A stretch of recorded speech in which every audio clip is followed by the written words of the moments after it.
হেমায়েত উদ্দিন ঈদগাহ ময়দান থেকে আমাদের সাথে সরাসরি যুক্ত হচ্ছেন সহকর্মী শফিক মুন্সী।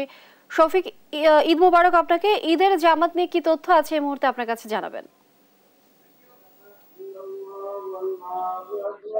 জি, যেমনটি আসলে বলছিলেন, মহান আল্লাহ তাআলার আল্লাহ তাআলার নৈকট্য লাভের উদ্দেশ্যে, রহমত, মাগফিরাত, নাজাতের উদ্দেশ্যে আসলে সারা পৃথিবীব্যাপী মুসল্লিদের যে প্রচেষ্টা ছিল, সেই 30 দিন সিয়াম সাধনার পর আজ পবিত্র ঈদুল ফিতর, ধারাবাহিকভাবে আসলে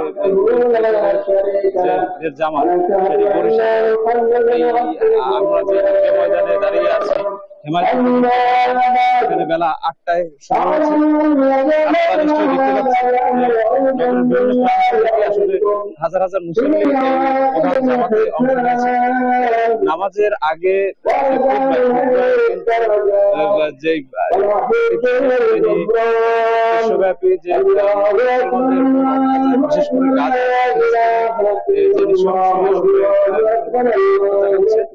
সে ব্যাপারে আলোকপাত করেছেন। একই সাথে মুসলিম বিশ্বে বরিশাল নগরী সারা দেশের যেন একসাথে থাকতে পারে, সংকটে থাকে, সে ব্যাপারে আলোকপাত করেছেন।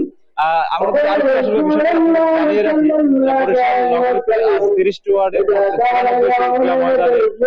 ঈদের জামাত অনুষ্ঠিত হচ্ছে। ঈদের জামাত বেলা 7:30 থেকে 9টার ভিতরে আমরা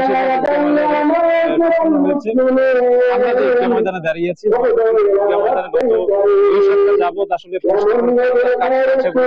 সিটি কর্পোরেশন এবং আজকে বিশেষ করে এই ঈদগাহ ময়দানে বরিশালের বিভিন্ন শ্রেণী পেশার মানুষের সাথে সিটি কর্পোরেশন মেয়র আবুল খায়ের আব্দুল্লাহ, সদর আসনের সাংসদ জনাব জাহিদ ফারুক শামীম সহ আরো প্রশাসনের অন্যান্যরা আমার কাছে বরিশাল থেকে ঈদ জামাতের সর্বশেষ খবর।